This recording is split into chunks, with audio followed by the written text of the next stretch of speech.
আজকের গল্পের নাম ইস্ক সুফিয়ানা। পুরো রাস্তা আমি সিফাতের সাথে একটা কথা বলিনি।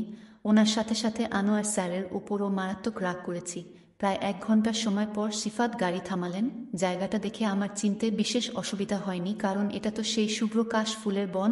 সরতে তো এখানে এসে লোকের ফটো তোলাটা একটা ট্রেন্ড হয়ে যায়। এখানে আনলেন কেন? আনোয়ার আনতে বলেছে। এবার তোমাকে একাই যেতে হবে, কারণ আমার আর যাওয়ার পারমিশন নেই। কিন্তু একা একা কোথায় যাব আমি? আর আপনার বন্ধুই বা কোথায় আছে? এখানেই আছে ও। আর না হলে চলে আসবে, একটু অপেক্ষা করো। নিজে একটু হাঁটাহাঁটি করে টাইম পাস করতে পারো। কিন্তু আপনি এমন কেন বললেন আর আসার পারমিশন নেই? সরি, বাট এখন তোমার এই প্রশ্নের উত্তর আমি দিতে পারবো না রুহানি। আমার আনোয়ারের পাঞ্চ খাওয়ার কোনো ইচ্ছে নেই। ও অনেক জোরে জোরে পাঞ্চ দেয়। কথাটা বলেই হো হো করে হেসে উঠলেন সিফাত। আমি আহাম্মকের মতো চেয়ে আছি ওনার দিকে। কেন যে হাসছেন উনি? কি বলছেন উনিই জানেন। আমি নেমে পড়লাম গাড়ি থেকে। তখনই উনি শাসা করে গাড়ি ছুটিয়ে চলে গেলেন। আমি এবার হাঁটতে হাঁটতে আনোয়ার স্যারকে ফোন করলাম, কিন্তু ওনার ফোন বন্ধ আসছে। অদ্ভুত তো, আমাকে আসতে বলে নিজেই ফোন ধরছে না। আনোয়ার স্যার আবার আমার সাথে মজা করছে না তো? না, মজা কেন করতে যাবেন? আমি বরং একটু অপেক্ষা করি।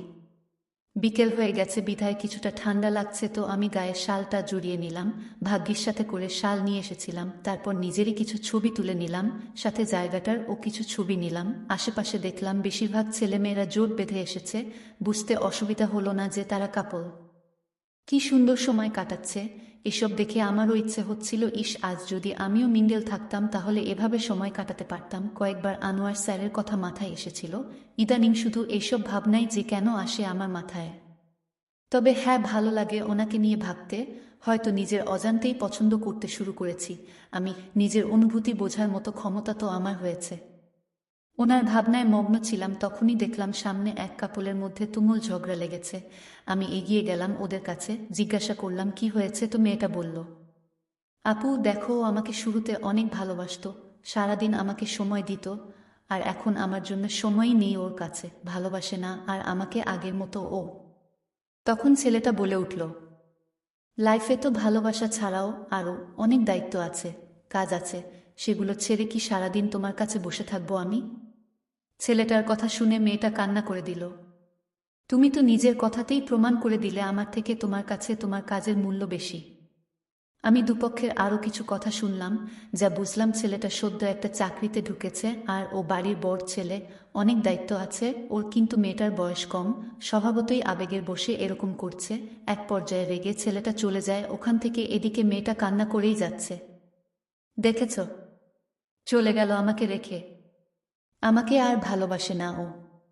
বিষয়টা এমন না, ও কি বলছে সেটা তোমাকে বুঝতে হবে। তোমার জন্য ওর ভালোবাসা তো কম হয়নি।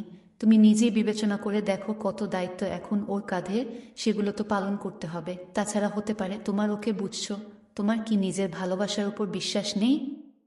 হতে পারে তুমিও সেই শুরুর মতো এখন আর নিজের ভালোবাসায় বিশ্বাস রাখতে পারছো না। আমি ওকে বিশ্বাস করি, কিন্তু ইদানিং ও যেমন করছে আগে এরকম কখনো করেনি। হয়তো ও কোনো চিন্তায় আছে, কিছু নিয়ে টেনশন করছে, তার উপর তুমি এমন করছো তাই এরকম হচ্ছে।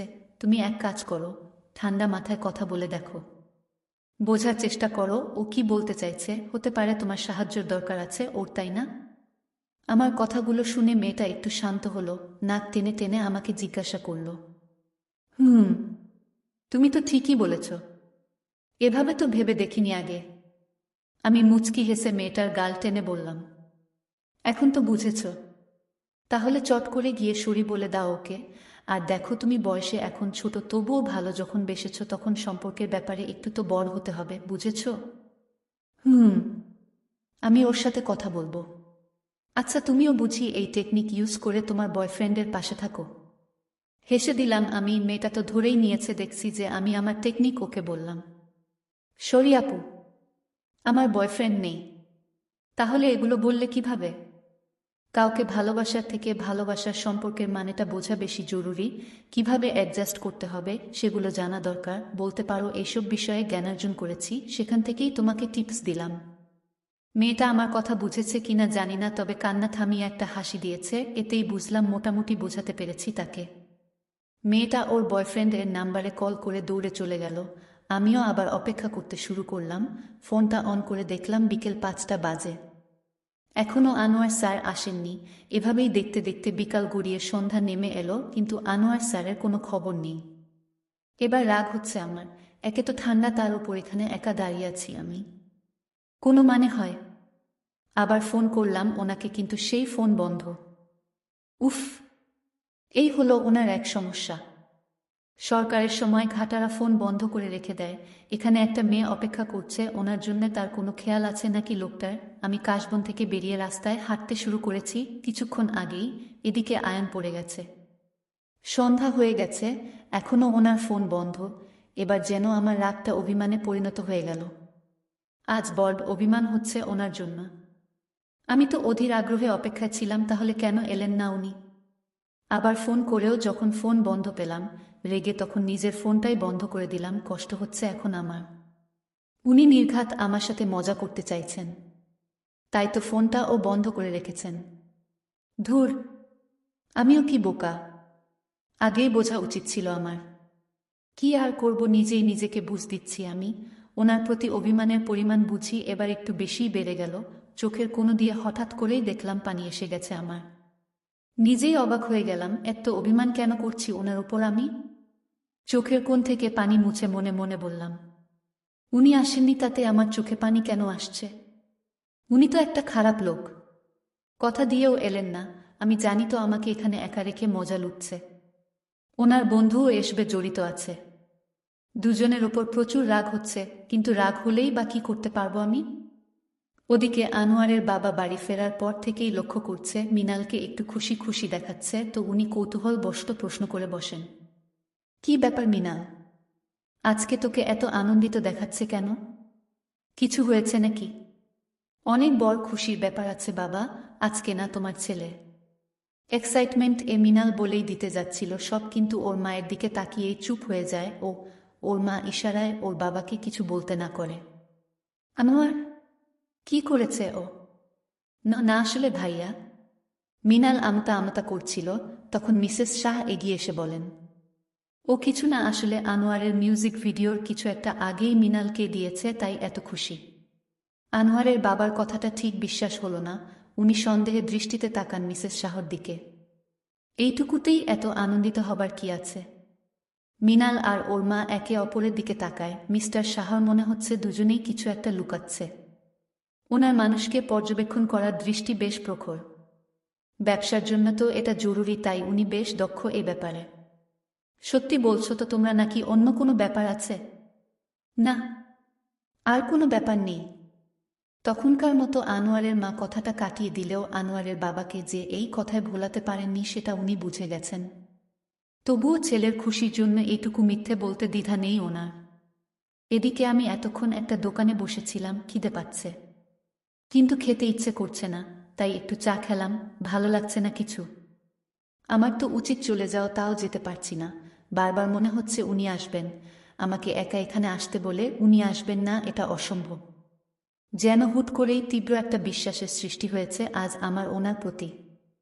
এরপর আরও 5 থেকে 10 মিনিট ওই দোকানে বসে থেকে ভাবলাম আর অপেক্ষা করার মানেই হয় না। তার উপর জায়গাটা আমার অচেনা, কিছুটা ভয়ও করছে। উঠলাম আমি, ভালোভাবে গায়ে শাল জড়িয়ে হাঁটতে শুরু করলাম।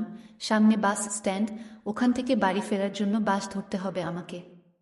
একটু সামনে হাঁটতেই একটা গাড়ি দেখতে পেলাম, দাঁড়িয়ে গেলাম আমি। গাড়ি থেকে বেরিয়ে এলেন একজন, মুখের সামনে একটা সাদা গোলাপ ফুলের বুকে ধরে আছেন। যতই মুখ লুকাক, কিন্তু লোকটাকে দেখে চিনতে একটু অসুবিধা হয়নি আমার। সে আমার দিকে এগিয়ে আসতেই আমি রাগ দেখিয়ে চলে যেতে যাচ্ছি পাশ কাটিয়ে, উনি আমার হাতটা ধরলেন। আমি রেগে হাত ঝাড়ি দিয়ে ছাড়িয়ে বললাম, একটা কথা বলবেন না আমার সাথে আপনি? আপনি ভীষণ খারাপ একটা লোক। আমি কতক্ষণ এখানে একা একা ছিলাম ধারণা আছে আপনার? আমাকে আসতে বলেছেন কখন? আর এখন এসেছেন?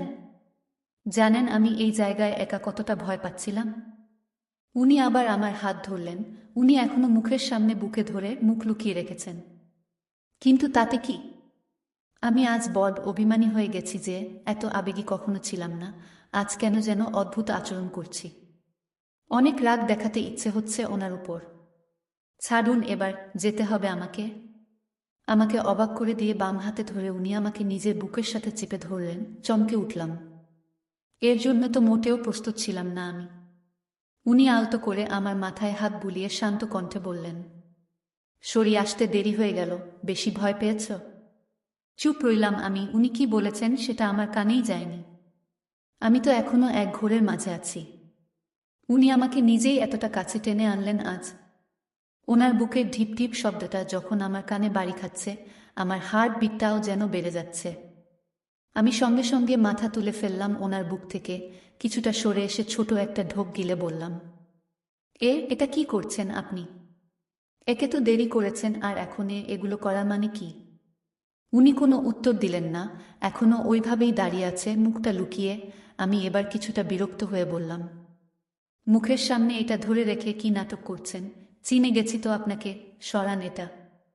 বুকেরটা সরিয়ে ওনার মুখটা দেখেই বুক ধক করে উঠল আমার। সাদা ব্যান্ডেজ ওনার মাথায়। আঘাত পেয়েছেন উনি? কি? এটা কি হয়েছে আপনার কপালে?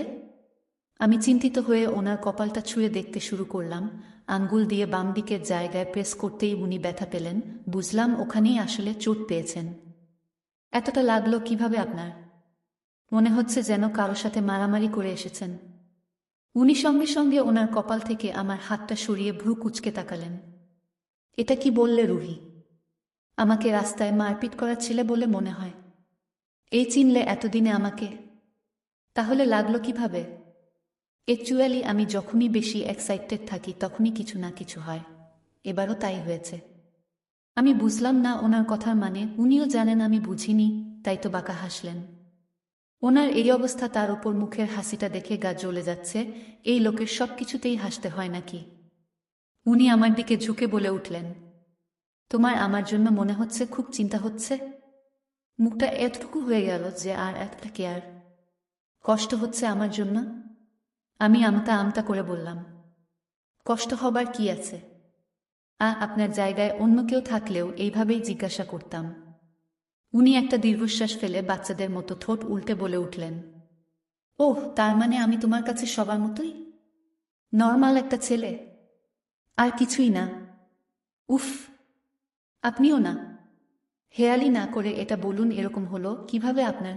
সেদিন তো আমাকে খুব লেকচার দিচ্ছিলেন, তাহলে আজ আপনার কি হলো? লাগলো কিভাবে?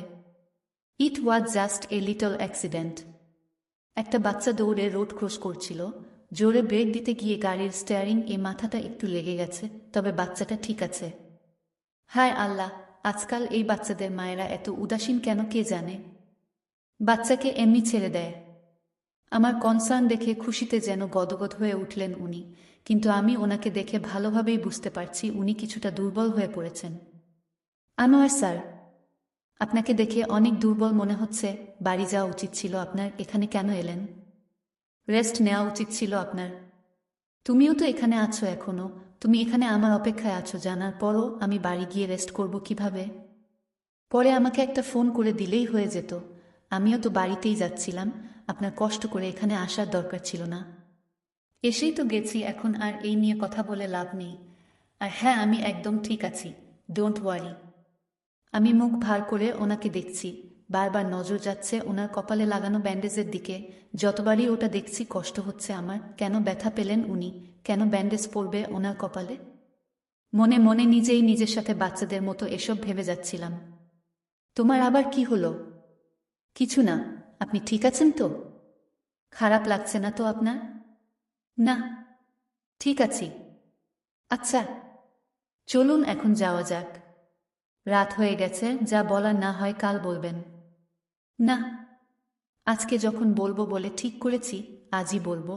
আমি কোনো কাজ পরের জন্য ফেলে রাখা পছন্দ করি না। আমি আবার কিছুটা কৌতূহলী হয়ে উঠলাম। উনি আমার দিকে হোয়াইট রোজের বুকেট দিয়ে বললেন, this is for you. Wow, আমার জন্য এগুলো? আমি খুশি হয়ে বুকেট হাতে নিলাম, নাকের কাছে এনে ফুলের গন্ধ শুকলাম। সাদা গোলাপ আমার সবথেকে পছন্দের ফুল।